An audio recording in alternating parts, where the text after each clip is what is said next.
Polling ముందు IPS అధికారులు మార్చారు, డీజీపీని మార్చారు. కానీ పోలింగ్ ప్రశాంతంగా జరిగిన పోలింగ్ రోజు మొదలైన హింసాకాండ అయితే ఇంకా కంటిన్యూ అవుతుంది. దీనికి సంబంధించి సిఎస్కి డీజీపీకి సమన్లు పంపించింది ఈసీ. ఇప్పుడు ఈరోజు ఢిల్లీ పిలిపించింది, దానికి సంబంధించి వివరణ కోరుతోంది. అయితే అసలు వైఫల్యం ఎక్కడ చెందింది?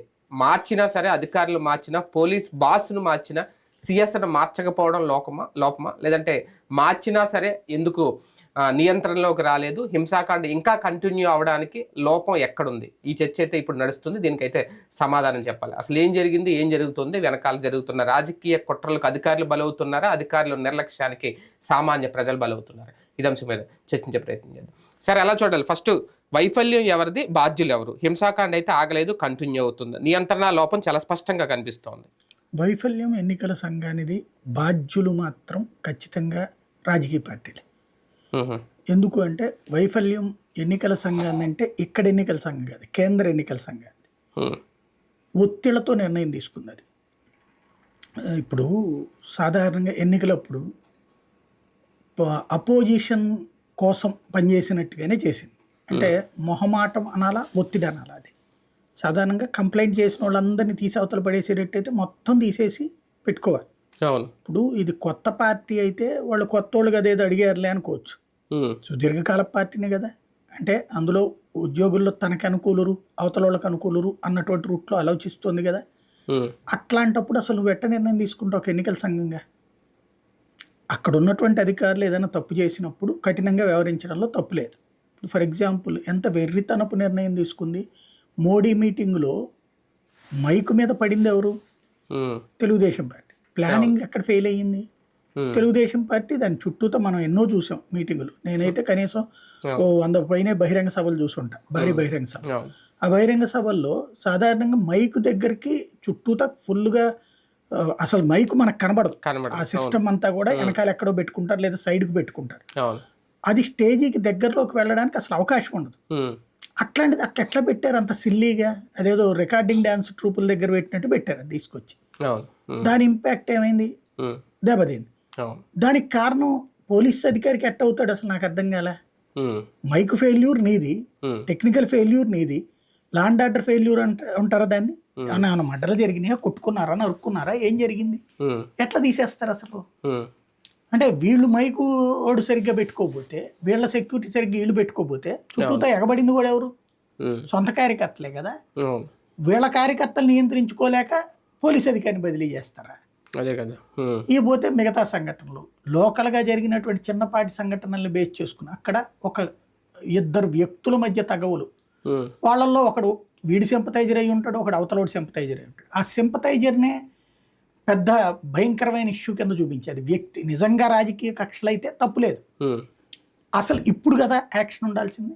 కానీ ఆనాడు సిల్లీగా, అంటే ఒక వ్యక్తుల మధ్య ఘర్షణ, అది బంధుత్వాల మధ్యన, స్నేహాల మధ్యన, లేదా పాత వ్యక్తుల మధ్యన ఉన్నటువంటి తగవుల, దాన్ని తీసుకొచ్చి రాజకీయంగా పులిమి అధికారుల్ని బదిలీ చేయించారు 4. ఎన్నికల సంఘానికి బుర్ర ఉండాలి కదా. కేంద్ర ఎన్నికల సంఘానికి ప్రతిదానికి ఇక్కడ ఎన్నికల సంఘం ఒక కాగితం పంపించడం, పైనుంచి అక్కడ నిర్ణయం తీసుకో. అక్కడ ఇన్ఫ్లుయెన్స్ తెలుగుదేశం పార్టీ పూర్తిగా చేస్తుంది. అక్కడ భారతీయ జనతా పార్టీ ఎప్పుడైతే కూటమిలు కట్టేసిందో అక్కడి నుంచి వీళ్ళకు ఉన్నటువంటి సోర్సెస్ అన్ని రంగంలోకి వచ్చేసి అక్కడ ఏం చేయాలో, ఎలా చేయాలో చేయడం ప్రారంభించేసి దాంట్లో భాగంగా తీసుకున్నారు. సరే, అక్కడితో ఆగినా బాగుండదు. 25 మంది పంపించడం చేసిన రాంగ్ స్టెప్ వల్ల వీళ్ళు గనక ఆ లిస్టుని పంపించకుండా ఉంటే ఎవరిని చేర్చుకోవాలో కూడా అది కూడా చేసేసి ఉండేవాళ్ళు. తర్వాత డీజీపీ ట్రాన్స్ఫర్ ఏంటి అసలు అవసరం? పోనీ ఒక ఇన్సిడెంట్ జరిగింది, అదే అనేది. అది కూడా ఇప్పుడు నీకు జగన్ మీద రాయేసిన రోజు డీజీపీ మీద యాక్షన్ తీసుకో, తప్పులేదు. కానీ అవి వెంటనే పట్టుకున్న తర్వాత యాక్షన్ తీసుకోవడం ఏంటి? విజయవాడ పోలీస్ కమిషనర్ మీద, డీజీపీ మీద రాళ్ళు ఇళ్ళు ఏమన్నా వేపిస్తారా, లేకపోతే వేస్తుంటే ఆపుకుపోయారా? పోనీ అక్కడ చాటించి జరిగిందే కదా, దాన్ని అంత వేగంగా పరిశోధించి పట్టుకున్నారు కదా. అంత మేజర్ జరిగితే అంత వేగంగా ఇన్వెస్టిగేట్ చేసినోడిని, వేగంగా ఫాలో అప్ చేసినోడిని ఇద్దరిని తీసి పెట్టడం ఏంటి? ఇప్పుడు హరీష్ కుమార్ గుప్తా గారు నాకు తెలుసు, ఆయన ఇంతకుముందు గుంటూరు మన కృష్ణా జిల్లా ఎస్పీగా చేశారు, నాకు పరిచయం. ఇంతకుముందు అంటే పరిచయం అంటే ఇప్పుడు మనం గుర్తుండకపోవచ్చు, కానీ నేను తేజాలు రిపోర్టర్గా చేసిన రోజుల్లో ఆయన ఉన్నారు. ఈ బాలయోగి చనిపోయినటువంటి సందర్భంలో ఎస్పీ ఆయనే అనమాట. అందువల్ల అది బాగా గుర్తు అనమాట. అడిగాను నేను ఆ రోజున ఏంటి ఏం జరిగింది అని అడిగినప్పుడు ఆయన చెప్పింది కన్ఫర్మేషన్. అప్పటిదాకా ఎవరు చనిపోయారో తెలియదు, హెలికాప్టర్ కూలిపోయింది. మంచి సిన్సియర్ ఆఫీసర్, అందులో డౌట్ లేదు. కాకపోతే ఇవాళ ఉన్నటువంటి ఇప్పటికిప్పుడు పాప ఆయనకి ఏం టైం ఇచ్చారు, అదే కదా 4 రోజులు ఏం చేస్తారు. ఇంకోటి ఇంటెలిజెన్స్ చీఫ్ మార్చేశారు. ఇన్నేళ్ల నుంచి ఒక సిస్టమేటిక్ గా పెట్టుకున్నది. నా గూఢచారి నీకెందుకు పని చేస్తాడు? బేసిక్ గా గూఢచారులది ఎట్లా ఉంటుంది అంటే గ్రౌండ్ లో మన పక్కనే ఏ టిష్టాలు అమ్మేవాడు, బండి అమ్మేవాడు, బజ్జీలు అమ్మేవాడు ఎవడో ఉంటాడు. వాడు మామూలుగానే వ్యాపారం చేసుకుంటుంటాడు. వీళ్ళకి కమ్యూనికేట్ చేస్తారు. వాళ్ళకి ఇంత అని చెప్పి డబ్బులు ఇస్తామో లేకపోతే వాళ్ళకి అక్కడ ఇబ్బంది పడనేయకుండా సహకరించడమో ఇట్లాంటివి చేస్తుంది ఇంటెలిజెన్స్ శాఖ చేసేటువంటిది. డెకాయిస్ అంటారు అనమాట. అటు చిన్నపాటి అమౌంట్ మంచి ఇన్ఫర్మేషన్ ఇస్తే కనుక 5,000 10,000 ఇవ్వడమో ఇట్లా చేస్తారు. ఇట్లాంటి డెకాయిలు ఎవరికి వాళ్ళు పెట్టుకుంటారు. అది అఫీషియల్ గా పెట్టుకోరు, అది ప్రభుత్వ ఉద్యోగం కాదు. అది ఒక డెకాయి కాన్సెప్ట్ అంటారు. అది ఒక ఇంటెలిజెన్స్ చీఫ్ ఇంతవరకు జాగ్రత్తగా ప్లాన్ చేసుకున్న ఆయన తీసేసి ఇప్పుడు ఈయనకి అప్పచెప్పారు. ఆయనది తప్పను నేను. ఆయనకి ఎట్లా వస్తుంది? అదంతా సీన్ కట్ చేస్తే అసలైనటువంటిది రెచ్చగొట్టినటువంటి రాజకీయ పార్టీలు కళ్ళ ఎదురుగుండా కనబడుతుంటే కంట్రోల్ చేయడానికి ఏమీ చేయలేని పరిస్థితుల్లోకి పోలీస్ శాఖ ఎందుకు వెళ్ళింది? ఇది అత్యంత కీలకమైనటువంటి అంశం. గ్రౌండ్ లెవెల్లో నేనే వారం క్రితం నుంచి పెడుతున్నా, తేడాలు వస్తున్నాయి, జాగ్రత్త, ప్రిపేర్ అవ్వండి అని. కనీసం మన వీడియో ఫాలో అయినా బాగానే ఉంటుంది కదా. కానీ ఇక్కడే చిన్న డౌట్ ఏంటంటే ఈ ఎన్నికలు అంటేనే చావో రేవో తేల్చుకోవడానికి అన్నట్టుగా జరుగుతున్న ఎన్నికలు, ఖచ్చితంగా వివాదాలు విధ్వంసాలు జరుగుతాయని మనలాంటి వాళ్ళు ఒక అంచనా వేస్తే అధికారులు ఎక్కడ వైఫల్యం చెందారు? ఈసీ లోపమా, అధికారులను మార్చడం లోపమా, డీజీపీని మార్చడం వల్ల మొత్తం ఏమన్నా చేంజ్ అయిపోయిందా? అంచనాలు తారుమారైపోయినాయా? అధికార యంత్రాంగాలని రాజకీయ పార్టీల తొత్తులుగా తయారు చేయడం వల్ల, లేకపోతే తొత్తులుగా వాళ్ళని ట్రీట్ చేయడం వల్ల జరుగుతున్నది. ఇప్పుడు ఒక అధికారికి ఏమైనా నువ్వు మంచి పని చేసావు శభాష్ అంటే ఉండే తృప్తి వేరు, ఇంకా మంచిగా కఠినంగా వ్యవహరిస్తాడు. మీడియా ఒక బాధ్యతగా ఉండాలి, సొసైటీ బాధ్యతగా ఉండాలి. ఇప్పుడు ఫర్ ఎగ్జాంపుల్ బెజవాడలో రౌడీజాన్ని కంట్రోల్ చేయడానికి మేము ఏం చేసామంటే, ఆ రోజుల్లో రౌడీది వార్త వేసేవాళ్ళం. వేసాక పోలీసులు పట్టుకున్నాక నువ్వు ఆ కోణంలో ఎందుకు పట్టుకోలేదు, ఇట్టా ఎందుకు పట్టుకోలేదు అని రాయలే. దాంట్లో కొన్ని లోపాలు ఉంటాయి పట్టుకునేటువంటి సందర్భంలో. అద్భుతమైన పని చేశాడు, దట్ ఈస్ శబాష్, ఆ పోలీస్ ఆఫీసరు సూపర్ లో పని చేశాడు అని ప్రశంసించేవాళ్ళు. అప్పుడు అతను మరొక రౌడీ మీదకి వెళ్ళడానికి ధైర్యం వస్తుంది. అప్పుడు ఆ విధంగానే రౌడీయిజం కంట్రోల్ అయింది, ఆ విధంగానే ఫ్యాక్షనిజం కంట్రోల్ అయింది. ఒక సుదీర్ఘకాలం 30 సంవత్సరాల రౌడీయిజాన్ని ఎలా కంట్రోల్ అయిందంటే మీడియా వాళ్ళని ప్రోత్సహించాం.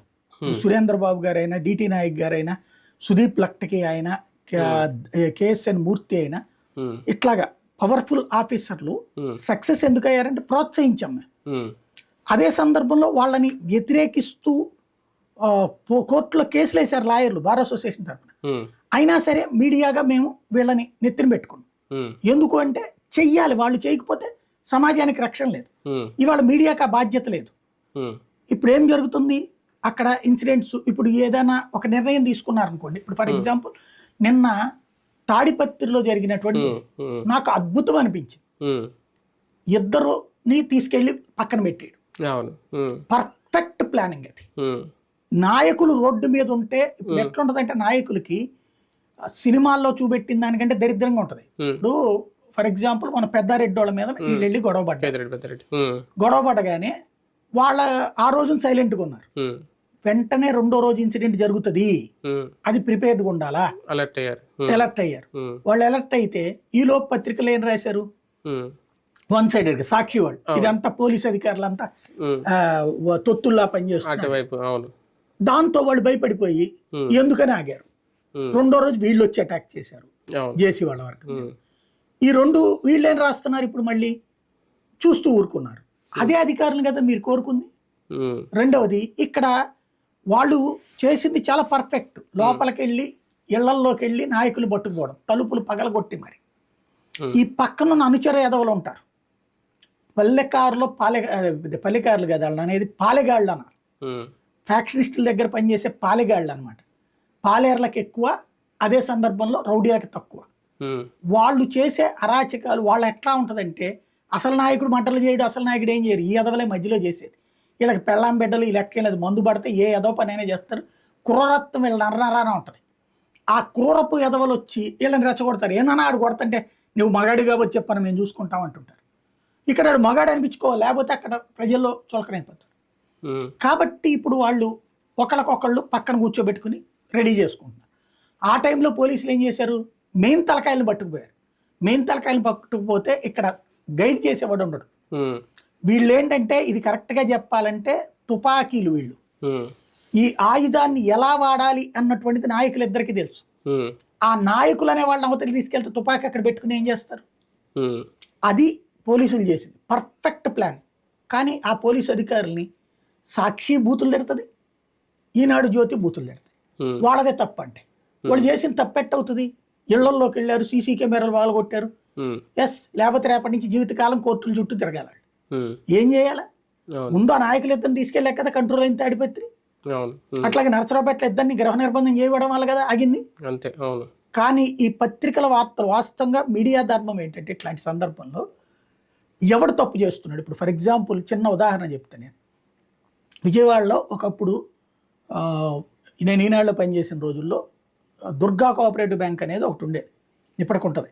దుర్గా కోఆపరేటివ్ బ్యాంక్ ఎన్నికలు జరుగుతున్నాయి. అప్పటికి ఇప్పుడున్న బుచ్చిబాబు వీళ్ళు కాంగ్రెస్ తెలుగుదేశం వాళ్ళు. దుర్గా కోఆపరేటివ్ బ్యాంక్ అంటే కాంగ్రెస్ వాళ్ళది. కాంగ్రెస్ వాళ్ళు గెలుస్తూ ఉంటారు ఎప్పుడు కూడా అక్కడ.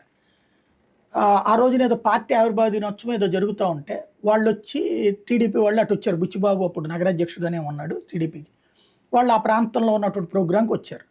ఈ తొత్తరగాళ్ళు ఉంటారు కదా, వీళ్ళు జిందాబాదు ఇది అని కేకలేయడం, అటు పక్కన వాళ్ళు జిందాబాదులని కేకలేయడం, అది కాస్త రాళ్ళు ఇసురుకోవడం దాకా వెళ్ళిపోయింది. నేను అక్కడే ఉన్నా స్పాట్లో. ఫస్ట్ ఏం చేశారు, ఇది ఇక్కడి నుంచి మొత్తం నేను అబ్జర్వ్ చేసి వార్త రాశా. ఏమని, మొదట ఇట్లాగ వాళ్ళు ఆవిష్కరించడానికి వచ్చారు జెండా. ఆ తర్వాతన వీళ్ళు వచ్చి నినాదాలు చేశారు వాళ్ళని చూసి. ఈ నినాదాలు చేయడంతో అట్టించి ఆవేశపడ్డోళ్ళు రాళ్ళేశారు. ఆ రాళ్ళేసిన దానికి ప్రతిగా వీళ్ళు రాళ్ళేశారు. ఈ సందర్భంలో బుచ్చిబాబు దగ్గర ఒక గన్మెన్ ఉన్నాడు, ఆయన గాల్లోకి కాల్పులు జరిపాడు అని చెప్పి వార్త రాశా.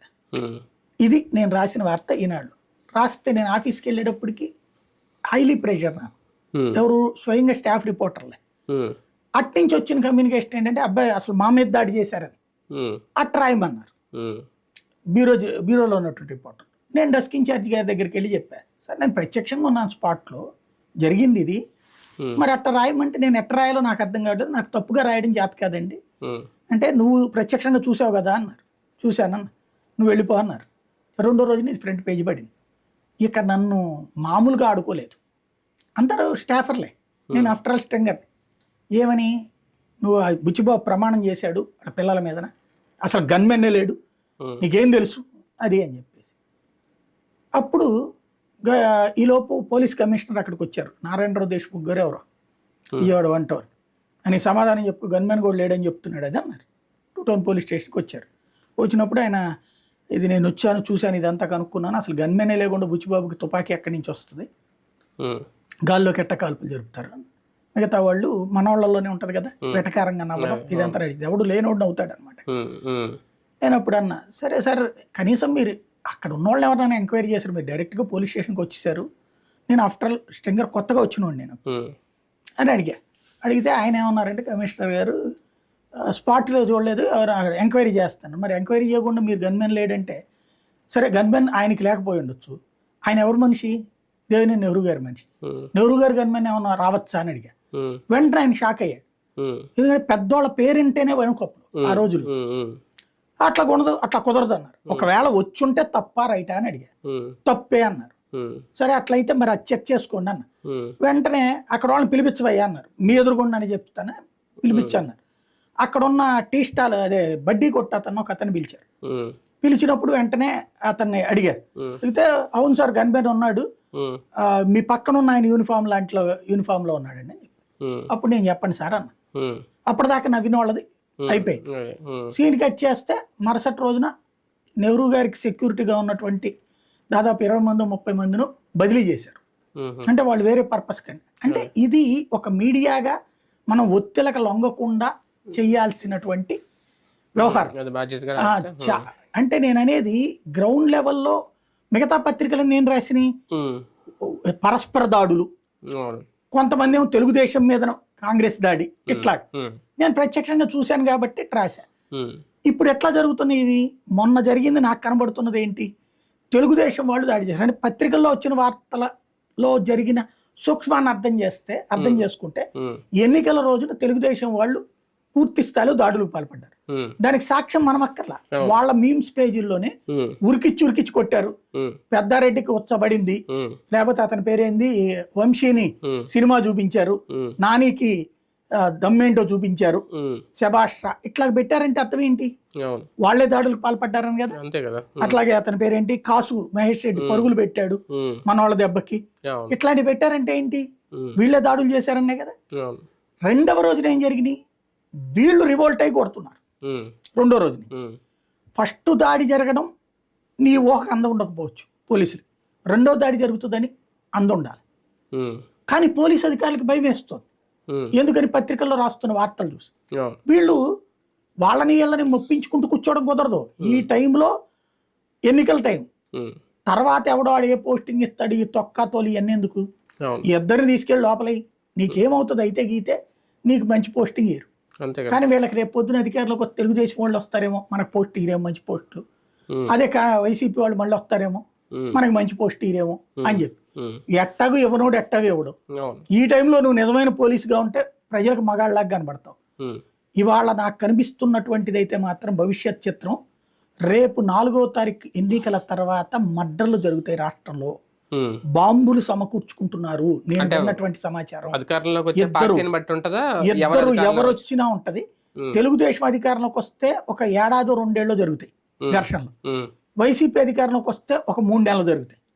ఎందుకు అంటే వైసీపీ వాళ్ళు రివోల్ట్ అటాక్ చేయడానికి ప్రిపేర్డ్గా ఉన్నారు, తెలుగుదేశం వాళ్ళు అధికారంలోకి వస్తే దారుణమైన రివోల్ట్ చేయాలనుకుంటున్నారు. కానీ ఈ 4 రోజులుగా జరుగుతున్న ఈ హింసాకాండం చూస్తే జనరల్గా రేజ్ అవుతున్న ఒక డౌట్, ఇంతకుముందు మనం చాలా చూసాం. అప్పుడు కోడెల శివప్రసాద్ గారి నియోజకవర్గంలో తరివి కొట్టడం, బాంబు లేడు, ఇవన్నీ. మొన్న కూడా స్థానిక ఎన్నికల్లో లేడీస్ మీద దాడులు చేయడం, ఆ పత్రాలు చింపేయడం. ప్రతి ఎన్నికల్లో ఇలాంటి వివాదాలు, ఇలాంటి హింసాకాండ అయితే జరుగుతోంది. ఇది అధికారులకు తెలియదా, ఈసీకి తెలియదా, పోలీసు ఉన్నతాధికారులకు తెలియదా? ముందస్తు జాగ్రత్తలు అనేవి కొన్ని ఉంటాయి ఎన్నికలు జరిగే ముందు. కొన్ని చూడండి, మావోయిస్టు ప్రభావిత ప్రాంతాల్లో కానీ ఏజెన్సీల్లో కానీ మనకంటే ముందు 4 గంటలకే పోలింగ్ క్లోజ్ చేసేస్తారు వాళ్ళకి, తర్వాత ఏమన్నా కూడా. ఇలాంటి జాగ్రత్తలు అన్నీ తీసుకుంటారు కదా. ఇక్కడ పల్నాడు జిల్లాలో కానీ, ఇక్కడ రాయలసీమ జిల్లాలో కానీ ఈ తరహా జాగ్రత్తలు ఏం ముందుగా తీసుకున్నట్లేదు. ఏంటిది, వాళ్ళ లోపమా, రాజకీయ పార్టీలు కొట్టరా? లేదు, టైం లోపం. ఇదివరకటి రోజుల్లో అట్లా ఉంది, ఇప్పటికి కూడా సెక్యూరిటీ ఏర్పాటు చేశారు భారీగానే. అవును, చేస్తారు. కానీ నాయకుల ఆలోచన ధోరణిని కనిపెట్టేటటువంటి నైపుణ్యం కలిగిన అధికారులు కరువయ్యారు. ఇప్పుడు తెలిసినా కూడా నిశ్శబ్దంగా ఉంటున్నారు అధికారులు. ఇప్పుడు తెలుగుదేశం అనుకూల అధికారి అయ్యి ఉంటే అతనికి తెలిసి తెలుగుదేశం వాళ్ళు ఏం చేస్తున్నారు, కానీ అది ఆపితే రేపు పొద్దున్న తనకు మంచి అవకాశం రాదు. వైసీపీ అనుకూల అధికారికి తెలుసు అక్కడ ఏం జరగబోతుందో, తెలియనంత అమాయకులు కాదు వాళ్ళు. తెలిసి కూడా నిశ్శబ్దంగా ఉంటున్నారు. సంఘటన జరిగాక మాత్రమే స్పందించాలని నిర్ణయించుకున్నారు. మీకు ఎందుకు అంటే ప్రాంతీయ పార్టీల అధికారంలో ఉన్నప్పుడు వచ్చే దరిద్రం అది. ఎందుకంటే నిర్ణయాత్మక శక్తి స్థానికులకు ఇచ్చేశారు. 2004కు ముందు చంద్రబాబు నాయుడు అయితే అందుకు అంగీకరించేవాడు కాదు. కానీ ఇప్పుడు చంద్రబాబు నాయుడు 2014 తర్వాత అధికారంలోకి వచ్చాక లోకల్ ఎమ్మెల్యేలు ఇష్టపడ్డ అధికారులను పెడతాం బిగించేశారు. దాన్ని తప్పుబట్టినటువంటి వైఎస్ఆర్ కాంగ్రెస్ పార్టీ తన అధికారంలోకి వచ్చాక సేమ్ ఫాలో అయింది. ఏ ఎమ్మెల్యే ఎవరు కావాలో వాళ్ళే డిసైడ్ చేస్తున్నారు. ఇంకా నీతి ఎక్కడ జరుగుతుంది, న్యాయం ఎక్కడ జరుగుతుంది?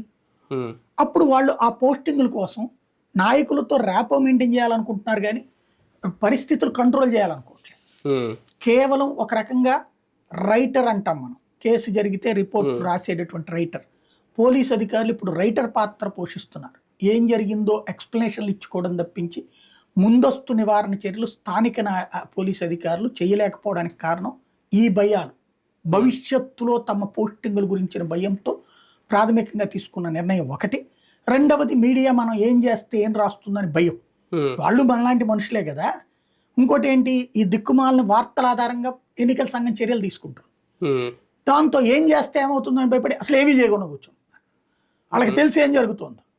నిజంగా ఒకనాటి పోలీస్ అధికారుల తరహాలో ఉంటే లేదా మీడియా బాధ్యతగా ఉంటే ఇవాళ ఈ సంఘటనలు ప్రాథమిక దశలోనే కంట్రోల్ చేసేవాళ్ళు.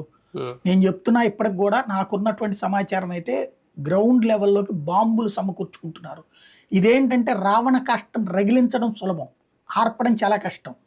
70లలో ప్రారంభమైనటువంటి రావణ కాష్టాన్ని ఆర్పడానికి 2004 నుంచి 2007 దాకా వేటాడాం మీడియాగా. పోలీసులు కూడా మేమిచ్చిన ధైర్యంతో రౌడీల్ని ఫ్యాక్షనిస్టుల్ని కంట్రోల్ చేశారు. ఇవాళ ఆ ఫ్యాక్షనిస్టులు రౌడీల తరపున జర్నలిస్టులు మారారు, పత్రికలు మారినాయి, పత్రికా యాజమాన్యాలు మారినాయి. సుదీర్ఘకాలపు రౌడీజం ఫ్యాక్షనిజం మళ్ళీ తలెత్తబోతోంది. దానికి ఈ ట్రిప్ వేదిక కాబోతోంది.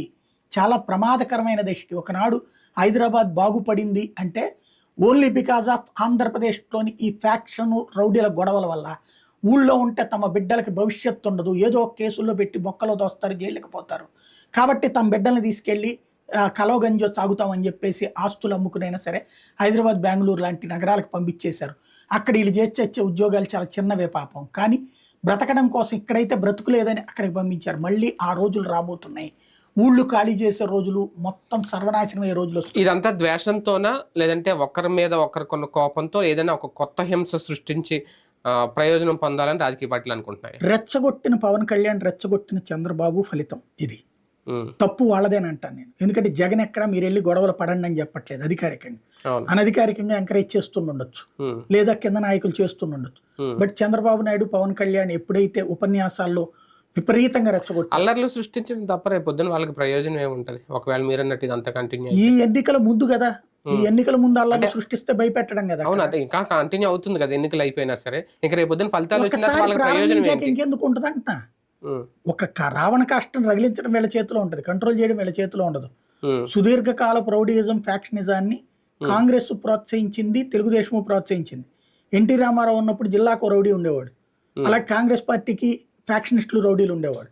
బట్ చంద్రబాబు నాయుడు వచ్చి ఫ్యాక్షనిజాన్ని, రౌడీయిజాన్ని కూకటి వేళ్లతో పెకిలించే ప్రయత్నం అధికార యంత్రాంగం ద్వారా చేసుకొచ్చాడు. ఒక వ్యాసు, ఒక ఉమేష్ చంద్ర, లేకపోతే కనుక ఒక సురేంద్ర బాబు, ఇట్లాంటి వాళ్ళందరూ ఎందుకు ఉంటుంది? డిటి నాయకులు ఈ పేర్లను ఎందుకు గుర్తుంటాయి మనకి? పవర్ఫుల్ గా రౌడీయిజాన్ని అప్పుడే కదా పిఎస్ఆర్ ఆంజనేయులైనా గుర్తు మనకి, అప్పుడే కదా ఏది మన ఈయన వీళ్ళందరూ కూడా. ఇప్పుడు మొన్న ఎన్కౌంటర్ చేసినటువంటి తెలంగాణలో ఎందుకు గుర్తుపెట్టుకుంటాం ఆయన్ని అంటే కఠినంగా అణచివేసేటటువంటి అధికార యంత్రాంగాలని ప్రభుత్వాలు ప్రోత్సహించినాయి. తద్వారా దారికి తెచ్చినటువంటి దాన్ని మళ్ళీ పాత రోజుల్లోకి, ఆటవిక కాలంలోకి తీసుకెళ్లేటటువంటి ప్రయత్నం తన అధికారం కోసం చంద్రబాబు చేస్తే, అవగాహన లేని రాజకీయంతో పవన్ కళ్యాణ్ దాన్ని ప్రోత్సహించారు. కుర్రోళ్ళని ప్రోత్సహించడం సులభం, ఒక్కసారి రౌడీజంలోకి ఎంటర్ అయిన పిల్లల బ్రతుకులేంటో నాకు తెలుసు. కళ్ళ ఎదురుగుండా చూసాం. రౌడీజం అనేటువంటిది మొదట ఫ్యాషన్, మొదట గొప్పతనం, అది ప్యాషన్ అయిపోతుంది. ఆ తర్వాత నాశనం బిగిన్ అయ్యాక విధ్వంసం. కొన్ని వందల మంది మేము కాలేజీలు చదివే రోజుల్లో రౌడీ షీటర్లుగా మారినటువంటి వాళ్ళని మేము తర్వాత మళ్ళీ జర్నలిస్ట్గా అదే కవర్ చేసాం. ఆనాడు శివ సినిమాల ప్రభావం లేకపోతే ఏంటనేది. ఐపీఎస్ అధికారులు మార్చారు, పోలీస్ బాస్ని మార్చారు. ఇందులో సిఎస్ బాధ్యత ఎంత? సిఎస్ కూడా సమన్లు వచ్చినాయి ఈసీ నుంచి. ఇది వెర్రితనంతో కూడినటువంటి పని. చీఫ్ సెక్రటరీ పని నిధులకు సంబంధించినటువంటి వ్యవహారం. ఇక్కడ ఏంటంటే చీఫ్ సెక్రటరీని వేటాడుతున్నారు. ముందుగా కంట్రోల్ చేయాలి, ముందుగా ఆయన తీసేపించాలని ప్రయత్నించారు. అది సాధ్యం కాలేదు కాబట్టి ఆ కడుపు మంట తీర్చుకోవడానికి ఇప్పుడు ఈ పని చేయించినట్టుంది పైనుంచి. అంటే ఆయన నివేదికలు ఇవ్వడంలో ఏమన్నా లోపమా? ఈసీకి సరైన నివేదికలు ఇవ్వలేకపోయారా? ఈసీకి ఆయన నివేదిక ఇస్తాడు, డీజీపీ ఇవ్వాలి కానీ లా అండ్ ఆర్డర్కి. ఆయన నివేదిక దేనికి సంబంధించి ఉంటుంది? ప్రభుత్వానికి సంబంధించినటువంటి రెవెన్యూ పరంగా కానీ ఏదన్నా ఉంటే ఉంటది. లా అండ్ ఆర్డర్ డీజీపీ అందులో పెట్టింది వీళ్ళే, ఇంటెలిజెన్స్ చీఫ్ పెట్టించింది వీళ్ళే. వాళ్ళిద్దరు చేసిన తర్వాత ఈయన ఏం చేయాలి? దానికి వీళ్ళిద్దరు కరెక్ట్ కాదని ఆయన రాసి ఇయ్యాల నివేదిక. అంటే ఇప్పుడు ఏం చెప్పబోతారు వీళ్ళు ఇద్దరు? ఏముంది, కంట్రోల్ చేస్తున్నాం, ఆల్రెడీ అందరిని గృహ నిర్బంధం చేసాం, 144 పెట్టాం, దారికి వస్తున్నాయి అని చెప్తారు. తర్వాత రేపటి పేపర్లో లేకపోతే మధ్యాహ్నం బ్రేకింగ్లో ఏమొస్తుందంటే, మీ ప్రవర్తన మాకు నచ్చలేదు, ఇది తీవ్రంగా ఆలోచిస్తున్నాం, మేము చర్యలు అన్న ఉంటాయా వీళ్ళిద్దరి మీద? చూడాలి. మేబీ ఇక్కడ అధికారుల్ని ఇప్పుడు డీజీపీని తీయాలనుకోరు కానీ చీఫ్ సెక్రటరీని ఏదో ఒకటి చేయాలని చూస్తున్నారు, కసితో ఉన్నారు. మరి ఏం చేయగలుగుతారు చూడాలి. ఈ ఘటనకు ఆయన బాధ్యతను చేసి మార్చి ఆలోచన ఉంటుంది, చూడాలి. అదేంటి రైట్. చూద్దాం. మొత్తానికి హింసాకాండ అయితే కంటిన్యూ అవుతోంది. ఈసీ సమన్లు కూడా ఇచ్చింది సిఎస్కి, డీజీపీకి. ఏం చెప్పబోతున్నారు? తదుపరి కార్యాచరణ ఏంటి? ఎటువంటి నిర్ణయాలు ఉంటాయి? దీనికి ముగింపు ఉంటుందా? ఎన్నికలు అయిన తర్వాత కూడా, ఫలితాలు వచ్చిన తర్వాత కూడా ఇదే కంటిన్యూ అయితే రాష్ట్రం రావణ కాష్టంగా మారక తప్పదా? ఇప్పటికే ఆల్మోస్ట్ మారిపోయింది. చూద్దాం ఏం జరుగుతుంది.